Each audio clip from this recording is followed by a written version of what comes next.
بڑی کوشش کیجیے عمران خان کے خلاف کرپشن کے کیسز نکالے جائیں. میری بھی ایک دو ملاقاتیں ہوئی کہ جناب آپ تو بڑی سٹوریز کرتے ہیں. میں نے کہا یار ایک شخص, اور یہ عمران خان صاحب بیٹھے ہیں, شاید آپ میں سے بہت سے لوگوں کو نہ پتا ہو, پی ایم آفس میں ہمارے بھی ذرائع ہوتے ہیں, اکثر پوری کابینہ پریشان ہوتی تھی کہ جناب بات ہم نے کی ہے, کہاں سے پتہ لگ گئی. وہ شخص جو پانی کی آدھی بوتل بھی ضائع نہیں ہونے دیتا بطور وزیر اعظم کے, یار یہ آدھی پانی کی بوتل میں نے ابھی رکھی, کیوں اٹھا کے لے گئے, وہ کرپشن کرے گا. میں نے سمجھائی لوگوں کو یہ بات, لیکن پلے بک کیونکہ وہی پرانی تھی, کیا کرپشن کے کیسز نکالو, ڈسکریڈٹ کرنا ہے, کرپشن تھوپنی ہے.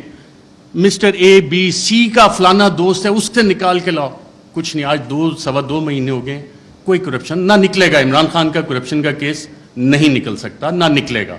میں نے بتائی کہ نہیں آپ کچھ کوشش, میں کہا میں یہ کوشش نہیں کر سکتا کیونکہ مجھے یہ پتا ہے کہ عمران خان کی کرپشن نہیں نکلنی.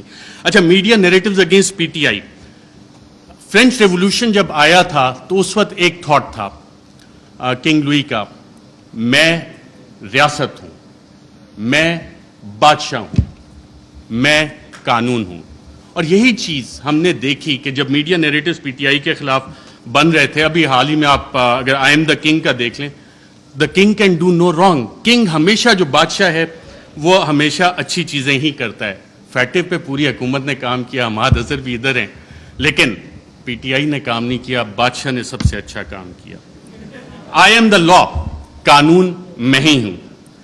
پولیٹیکلی آئسولیٹ کرو پی ٹی آئی کو. آج پی ٹی آئی واقعی پولیٹیکلی آئسولیٹڈ ہے. کون سی سیاسی جماعت ہے جو پی ٹی آئی کے ساتھ اتحاد میں کھڑی ہے؟ سب ایک طرف ہو گئے, لیکن ایک سٹرینتھ گین ہوئی اس میں. پاکستان کی عوام بغیر کسی کال کے نکل آئے, اور شاید جو وزیر اعظم عمران خان کا آخری دن تھا وزیر اعظم ہاؤس میں, اس وقت جو لوگ نکلے اور جنہوں نے رپورٹ کیا, آئی تھنک عمران ریاض تھے, باقی ہم لوگ بھی تھے, ان سب نے ایک بات نوٹ کی. آپ نے خود بھی اپنا دفتر چھوڑنا ہونا, کافی ٹائم لگتا ہے, کہ ایک شخص فوراً اٹھ کے چلا گیا اور کہا, جب سوال جواب ہوئے, کوئی رہ تو نہیں گیا, کہ اکیلا کر دیا ہے, اب اس کے ساتھ کس نے کھڑا ہونا ہے؟ پاکستان کی عوام کھڑی ہوئی.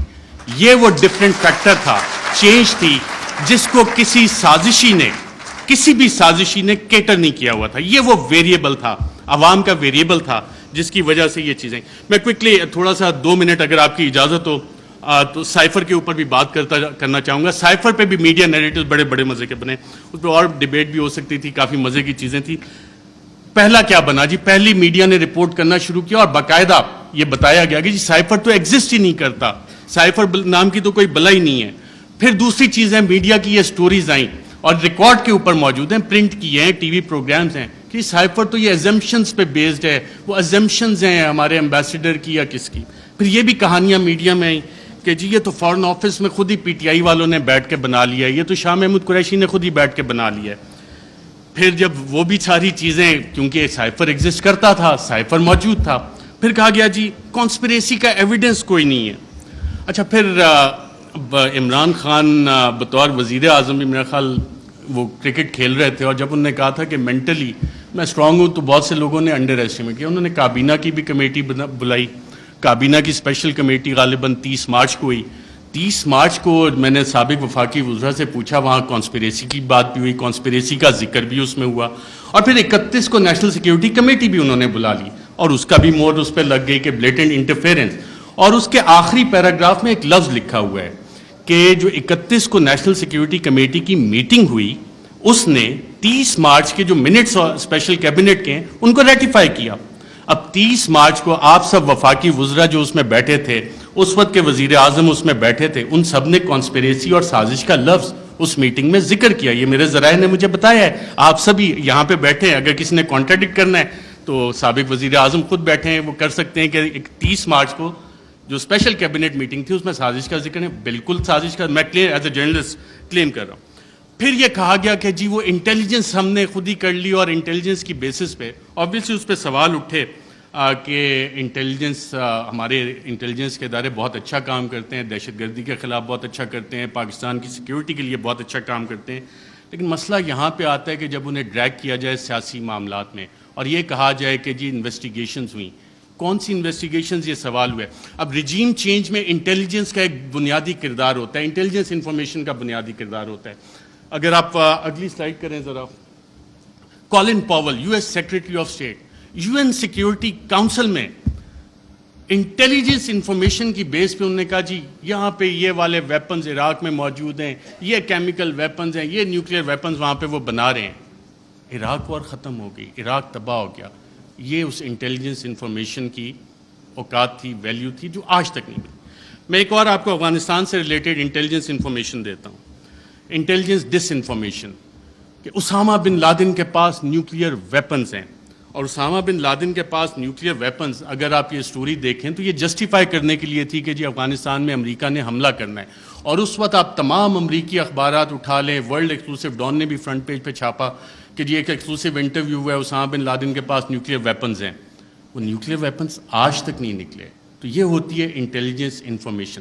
جب تک آپ تحقیقات نہیں کرتے, اسے ویریفائی نہیں کرتے, بہت سی جے آئی ٹیز میں انٹیلیجنس انفارمیشن آتی ہے, بہت اچھا کام ہوتا ہے, لیکن اس کی ویریفیکیشن چاہیے ہوتی ہے. انٹیلیجنس اور انٹیلیجنٹ انفارمیشن میں فرق ہوتا ہے. اس کے علاوہ بہت ساری چیزیں ہیں. پروپیگنڈا پہ اگر ہم جائیں, ڈی کلاسیفائڈ ڈاکومنٹس بہت سارے آ گئے, چلی کے حوالے سے, ایران کے حوالے سے, کیونکہ ٹائم میرے پاس کم ہے, میں نے کہا یہ والے لارجر ایشوز آپ کے سامنے رکھوں. پی ٹی آئی کی حکومت میں جب ہم یہ دیکھتے ہیں تو ہم خبریں دیکھ رہے تھے, میڈیا میں آ رہی ہیں کہ جی جو بائیڈن جو ہے وہ کال نہیں کر رہا, فارن آفس کا رابطہ ہو رہا ہے. پاکستان کے foreign minister Shah Mahmood Qureshi, U S national security adviser Anthony Blinken سے فارن آفس نے رابطے کی کوشش کی, نہیں ہوا. لیکن بلاول آتے ہیں, ان کے سارے رابطے ہو جاتے ہیں. تو یہاں سے آپ جب میڈیا کی وہ خبریں نکال کے دیکھتے ہیں تو آپ کو ایکسٹرنل فیکٹر اور وہ لنکیجز کہ یہ فیصلہ وائٹ ہاؤس میں ہوا, U S N S C میں ہوا, اور اس کا ذکر اب میڈیا میں یہ سوال ابھی تک ڈیبیٹ نہیں ہوا کہ کیا اس کا فیصلہ وہاں پہ ہوا تھا, نہیں ہوا تھا. وہ سائفر اگر پبلک ہوتا ہے تو اس میں یہ سوالات اٹھیں گے یقیناً کہ یہ فیصلہ اس لیول پہ, اسٹیٹ کے لیول پہ یو ایس اسٹیٹ نے کیا, صدر جو بائیڈن نے کیا. اور صدر جو بائیڈن جو نیو کانس تھے, the plan for the new American century, اس کا باقاعدہ طور پہ حصہ تھے, جس کے بعد ہم نے دیکھا 2001 کے بعد پوری دنیا میں ڈفرینٹ ریجیم چینج آپریشنز باقاعدہ طور پہ لانچ کیے گئے. عراق اس کی ایک مثال ہے. انٹرنل فیکٹرز پہ جب ہم آتے ہیں, میں بڑا بریف رکھوں گا کیونکہ ٹائم بتایا گیا 10 منٹ کا ہے. انٹرنل فیکٹرز کو جب ہم دیکھتے ہیں تو اس میں ذاتی انا کے مسئلے آ جاتے ہیں, کچھ اداروں کے مسائل آ جاتے ہیں, کچھ سیاسی مفادات آ جاتے ہیں. اور اس میں ایک سوال جب ہم انٹرنل فیکٹرز کا دیکھتے ہیں تو بڑا سوال یہ بنتا ہے کہ ملک کا کون سوچتا ہے, پاکستان کا کون سوچتا ہے. کیا ہم صرف انڈیویجولز کا سوچیں گے, کیا ہم صرف ان اداروں کا سوچیں گے کہ جی اداروں کی انا بڑی ہوگی ہے, انڈیویجولز کی انا بڑی ہوگی ہے. پاکستان کا کون سوچ رہا ہے؟ کیا وزیر اعظم عمران خان اس وقت پاکستان کا سوچ رہا تھا یا انڈیویجولز کے بینیفٹس دیکھ رہا تھا؟ اور کیا یہ جو ریجیم چینج کانسپیریسی ہے, اس میں جو میڈیا نیریٹیوز بنے وہ کس طرح کے بنے؟ اس میں انڈیویجولز اور انسٹیٹیوشن نے ڈومینیٹ کیا یا پاکستان کا سوال کسی نے اٹھایا اس حوالے سے؟ میڈیا نیریٹیوز اس حوالے سے سائلنٹ ہیں, اس میں آپ کو انسٹیٹیوشنل اور انڈیویجول ڈومیننس نظر آتی ہے. اچھا, کوورٹ ایکشن بھی اس میں باقاعدہ طور پہ پلان ہوا. میڈیا میں being fly on the wall and being an active participant, ایک ایکٹیو جرنلسٹ ہوتے ہوئے آپ کو بہت کچھ پتہ لگتا ہے کہ جی میڈیا نیریٹو بننا کیسے. اکثر جو حکومتیں بیٹھی ہوتی ہیں ان کو سب سے آخر میں پتہ لگتا ہے کہ ہمارے ساتھ ہو کیا رہا ہے. میڈیا کو پہلے پتہ لگ جانا شروع ہو جاتا ہے, کیونکہ کوورٹ ایکشن میڈیا نے پبلک اوپینین شیپ کرنا ہوتا ہے, پاپولیشن کو بتانا ہوتا ہے کہ جناب یہ حکومت کے ساتھ مسائل ہیں, اور وہ کہانیاں شروع ہو جاتی ہیں. اور یہ ڈاکومنٹڈ ہے اس سارے کیس میں بھی.